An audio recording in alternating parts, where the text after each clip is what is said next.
can you actually experience the absolute best of Germany, Switzerland, and Austria in under 2 weeks without burning out?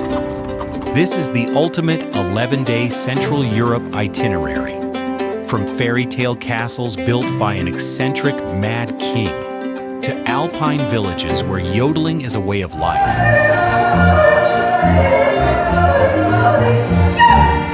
We track the exact route on the ground to show you what it's really like to experience it, and the hidden history you need to know before you go. Our journey begins along the waters of the Rhine River in a city over 2,000 years old. This is Mainz, Germany. While most travelers rush through here, walking through this historic city center feels like stepping back in time. Towering over the market square is the Mainz Cathedral, a massive Romanesque masterpiece that has stood here since the year 975. But Mainz's biggest claim to fame isn't just its architecture. This is the birthplace of Johannes Gutenberg, the man who invented the printing press and changed human history forever.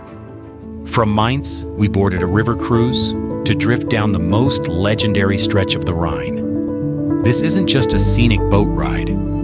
It's the highest concentration of medieval castles anywhere on Earth. For centuries, these fortresses were used by local warlords to illegally tax passing merchants. As you sail past, look closely at the steep cliffs, especially the famous Lorelei Rock. Local myth says a beautiful siren named Lorelei sat on these rocks, singing a song so enchanting that sailors completely forgot to steer, crashing their ships into the deadly reefs below. Today the waters are safe, but the dramatic view is just as mesmerizing. Heading slightly inland, our next stop brings us to Heidelberg. Walking up to the iconic Heidelberg Castle, you quickly realize this structure has survived an unbelievable amount of bad luck. It wasn't just ruined by wars, the castle was actually struck by lightning twice. Once in 1537 and again in 1764, which entirely destroyed the upper palace. Down below the ruins lies Germany's oldest university town. Exploring the historic city center on foot is the perfect way to wrap up our time in the valley. Because next, our route takes us deep into the dark forests and roaring waterfalls of Switzerland. Leaving the historic ruins behind, our route turns south, driving deep into the legendary Black Forest. In the mountain village of Breitnau, we stepped inside a traditional workshop for a first-hand demonstration of the authentic Black Forest cuckoo clock.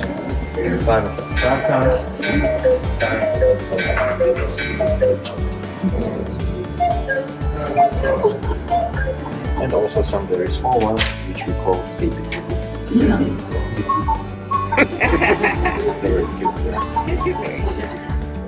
These aren't just souvenirs, they are mechanical marvels.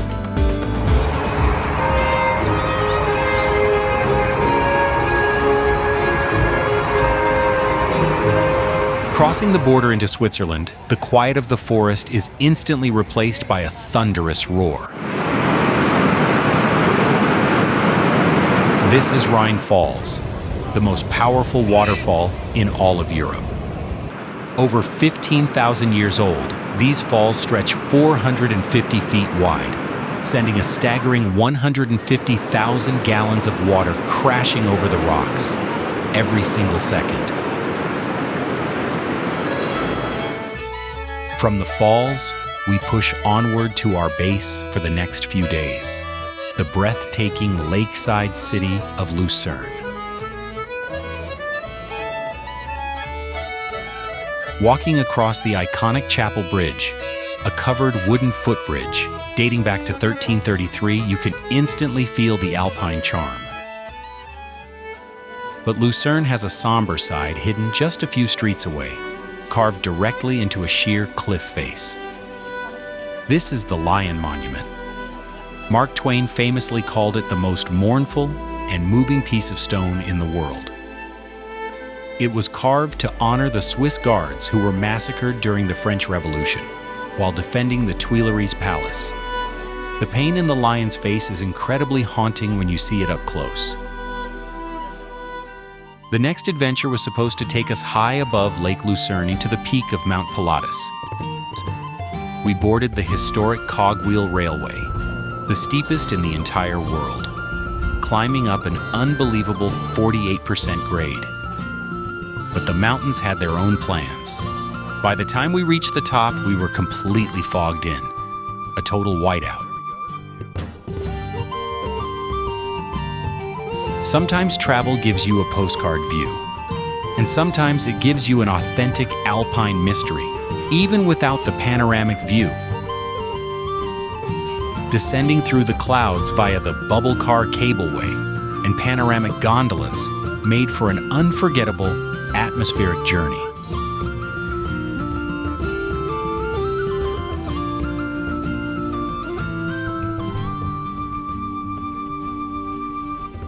We made a quick, memorable stop in the capital city of Vaduz of Liechtenstein, just long enough to explore the quiet streets and get an official country stamp in our passports.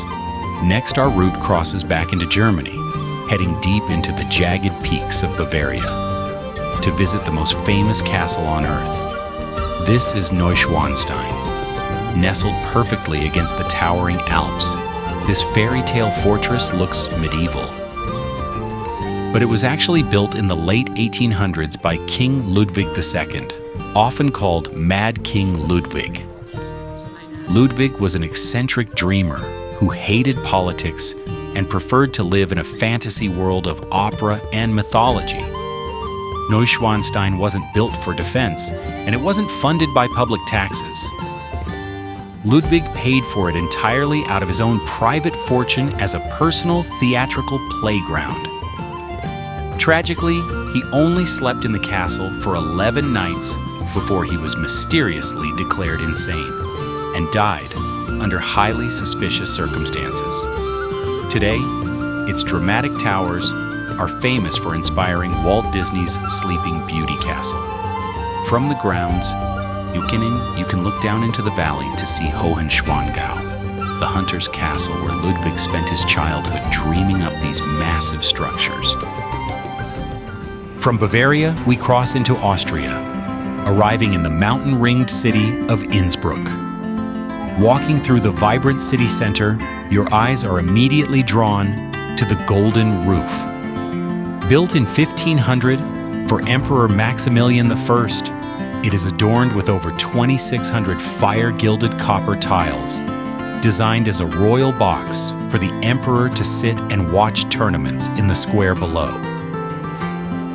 Innsbruck is also world-renowned for modern Alpine luxury, which we experienced firsthand by checking out the dazzling world of Swarovski. Originating right here in the Austrian Tyrol, the jaw-dropping crystal displays and artistic installations are a brilliant contrast to the ancient stone streets outside.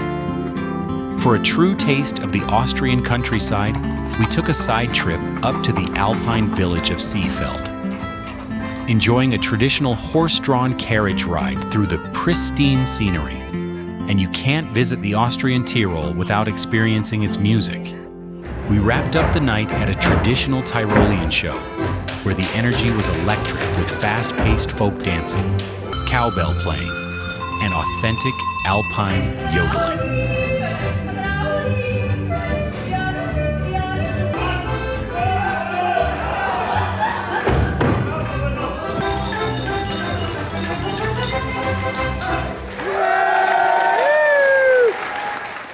Our Austrian journey continues to Salzburg, a city defined by elegant Baroque architecture and the sweeping Salzburg fortress standing guard on the cliffs above.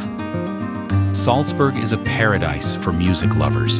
It is the literal birthplace of Wolfgang Amadeus Mozart, and the iconic backdrop for the sound of music. Walking through the manicured Mirabelle Gardens and the historic Old Town, you can practically hear the melodies echoing through the stone streets.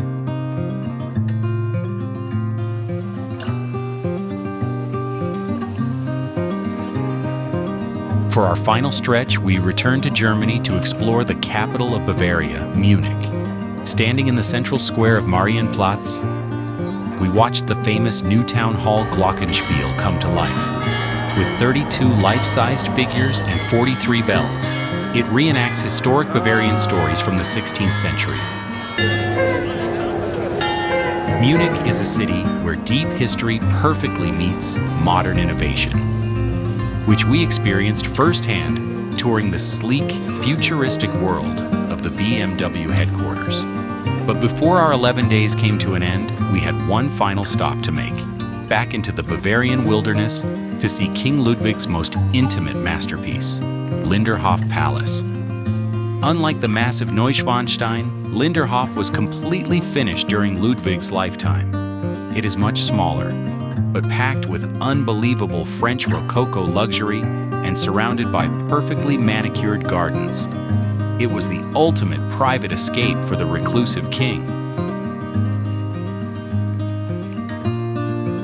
Just down the road lies the quaint village of Oberammergau. This town is world famous for two things: its incredibly detailed Luftmalerei, which are beautiful, hand-painted religious frescoes on the sides of the homes, and the legendary Oberammergau Passion Play.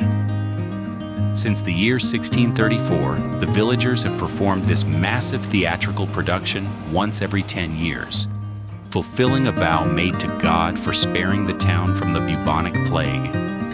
Walking through these quiet streets is the perfect, peaceful conclusion to an epic journey through the heart of Europe. 3 countries, 11 days, and a lifetime of memories.